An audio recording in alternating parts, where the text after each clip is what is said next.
Well, there's so many meditations, and that's more of there's lots of ways to do the pranic body, and that's an interesting one, and it gets you familiar with the movement of the vayus and the prana in that way. But I wouldn't say it's easy for most people. So I don't teach it to people therapeutically usually, unless they're sensitive or trained in some way. They might have a use to like restore pranic order. But for someone kind of off the street, that's going to be really difficult, Mhm. especially the exhale with the two directions. That's going to be very complicated. It wouldn't be my go-to. Like the first thing I would try is just spine breath to see if you can get those diaphragms moving and the mind there. It's a more subtle practice, you know? So sometimes you get people that come to you who are like meditation or yoga people, where you have a lot more options. Um, Okay. so, most of the course is not focused on that. I almost regret putting it in there because I get so many, it's like the beginning of a conversation. But at the time, I just kind of wanted to, I thought I'd be remiss if you didn't understand that prana had directions and there's like different ways to look at it in your own body. So that was one way to kind of get in touch with that practice wise.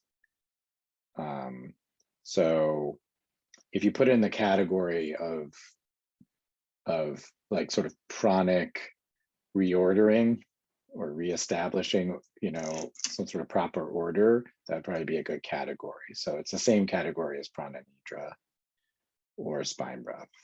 They do it all a little differently, Mhm. and that one is much more subtle. So you can get really good results with that. So you totally can use it, but you just want to make sure that your client is already in that direction. Uh-huh. If you just teach it to somebody, who's never really meditated or done pranayama, it's probably not going to land the way you want it to. Some people are more pranically sensitive just from the get-go. Mhm. So there's certain kinds of people where that will really be interesting to them. I Yeah. would say it's probably less than 10% though.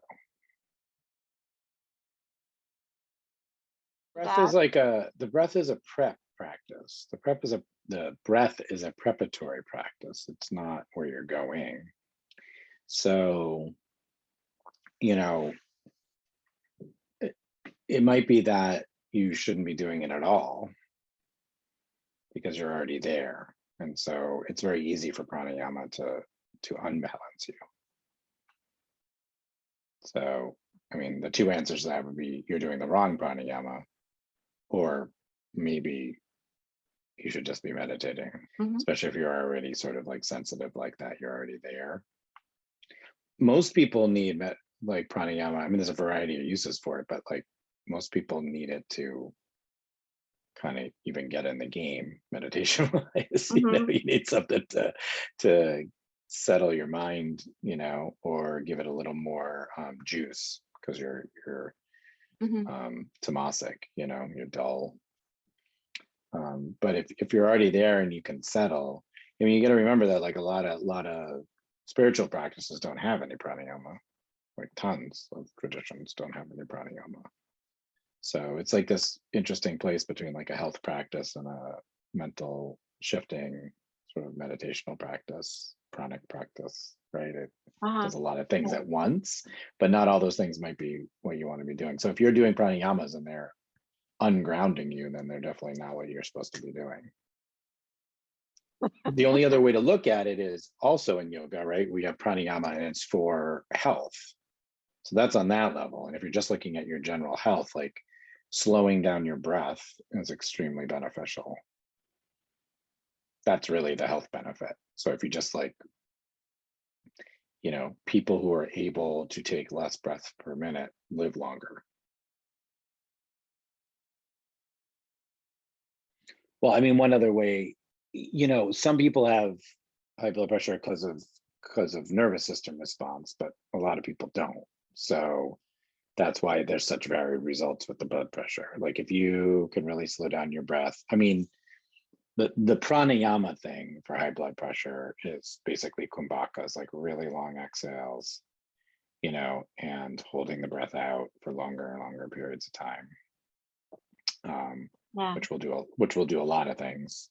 But the big thing, one of the big things, is that it'll change the amount of NO in your system, which is what dilates your blood vessels. So, and if you do it long, I mean, if you work on it long enough, you create a permanent change with your sort of breath rate per minute.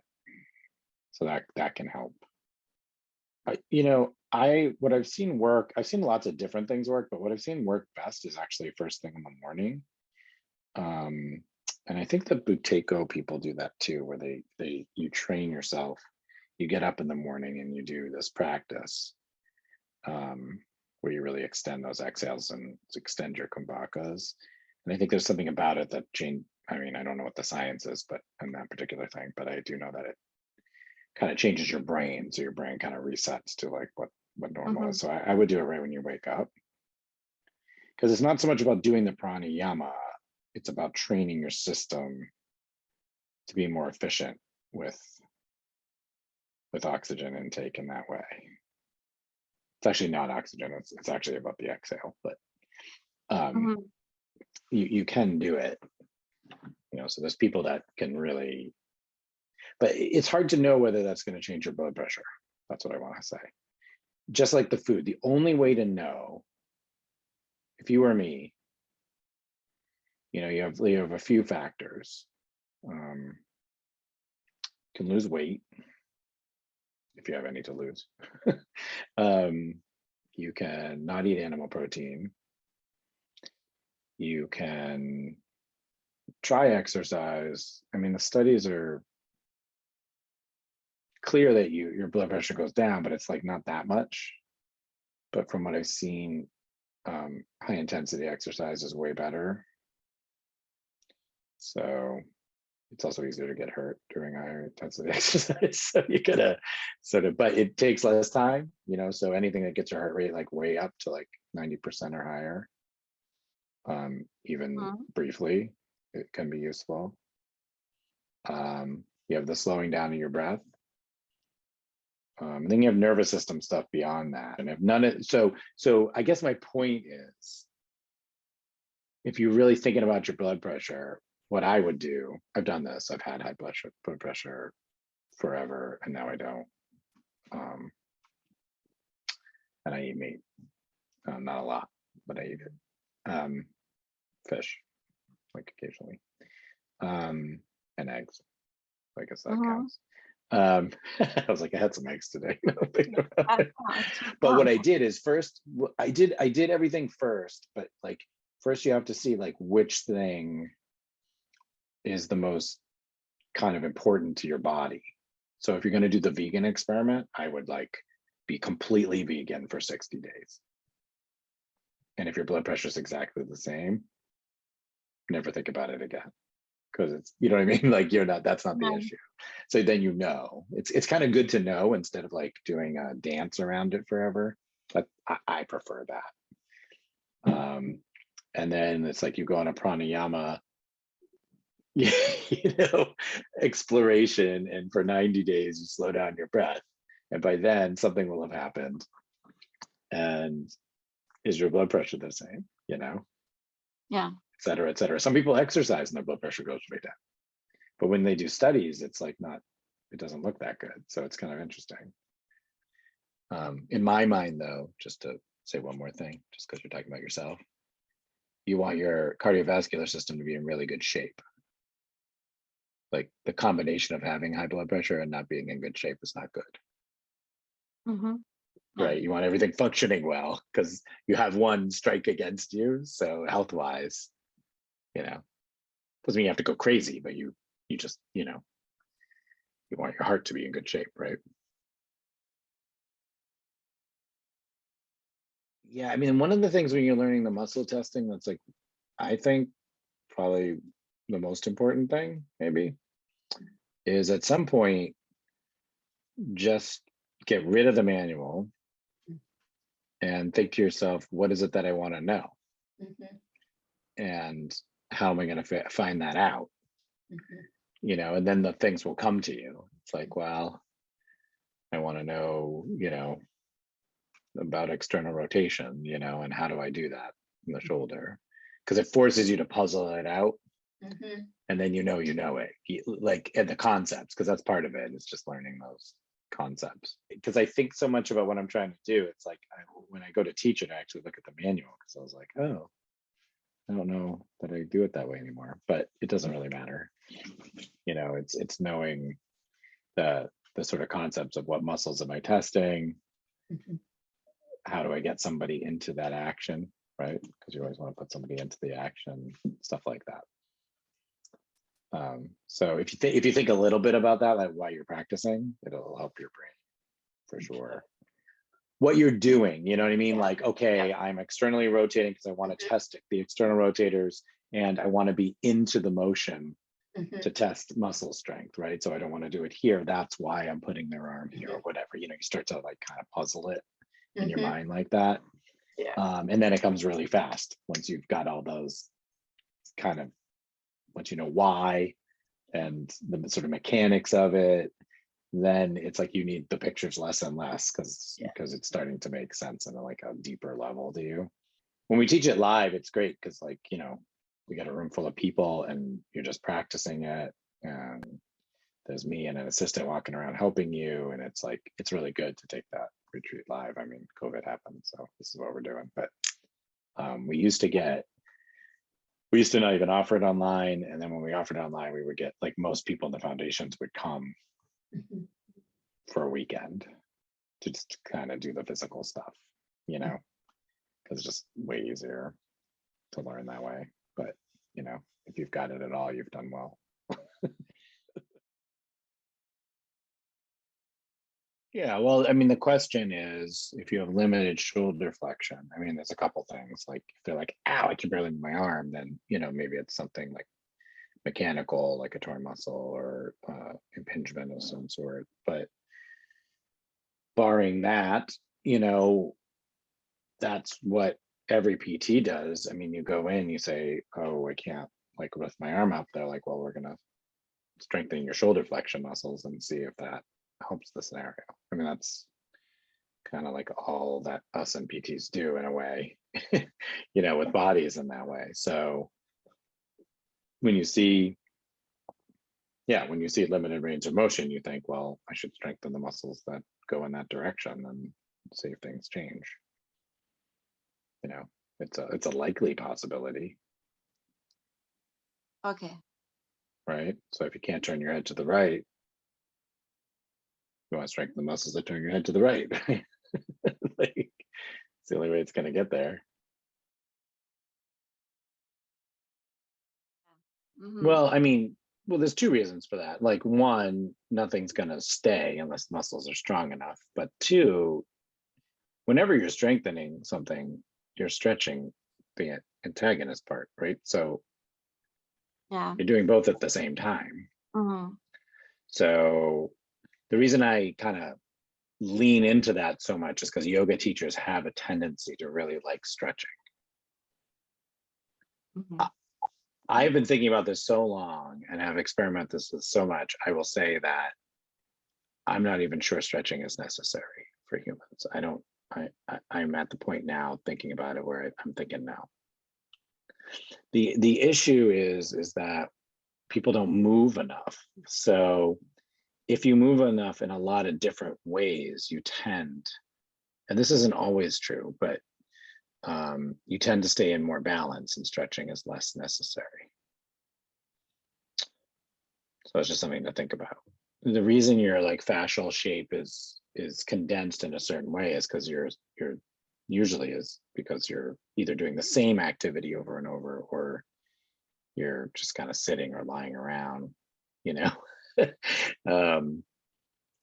You know, and there's tons of exceptions, like athletes are an exception because they tend to do the same things over and over again. But I'm not even just talking about exercise, I'm talking about moving, you know. So if you look at people who do kind of like, I mean, there's not so many people do this, but like natural movement stuff. I don't know if you've seen them where they like sort of run around on rocks and swing from trees and they like do whatever. It's like they're really fit in a really interesting way. They have less problems, they're not overdeveloped in any way. They don't really need to stretch. It's interesting. I mean, our modern lifestyle is so intense. Like we are completely unevolved for it. So we're kind of supposed to be lightly moving around all the time. So I've been doing a lot of kettlebelling for the last like 4 or 5 years, which is basically moving around with light weights, right? Like 15 to 40 pounds, like not heavy weightlifting.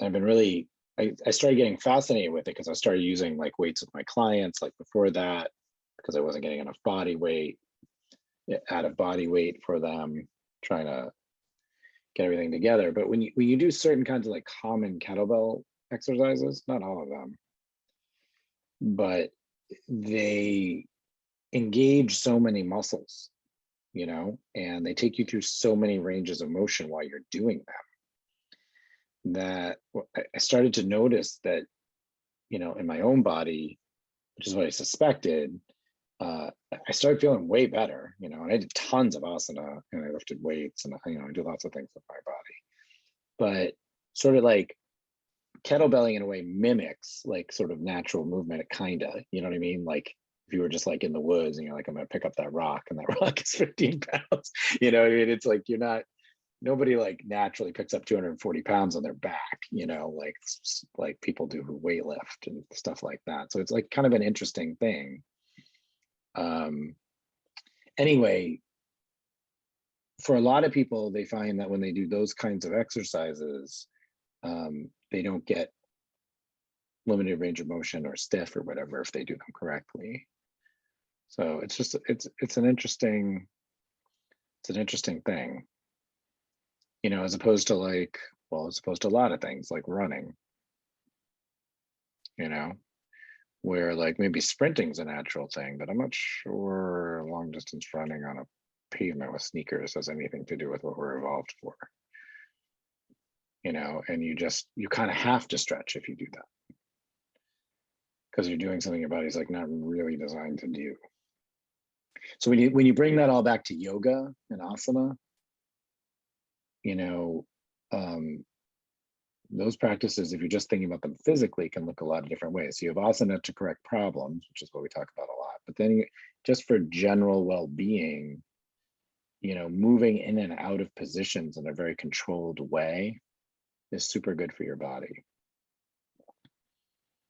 So,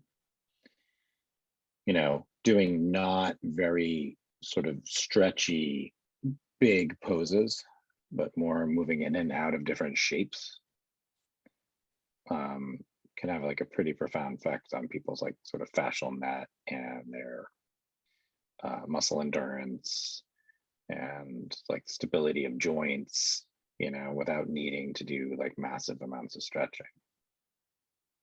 So where this is all taking me personally, which might be interesting to hear after you hear all that, is that like I don't do long yoga stretches anymore.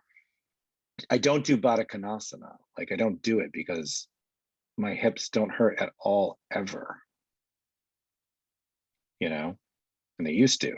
I've done a lot of, like I always thought I had to stretch my adductors, it's like, but like really there's no point if you're doing tons of like sort of semi-weighted ballistic full body movements. Like that's all happening in them.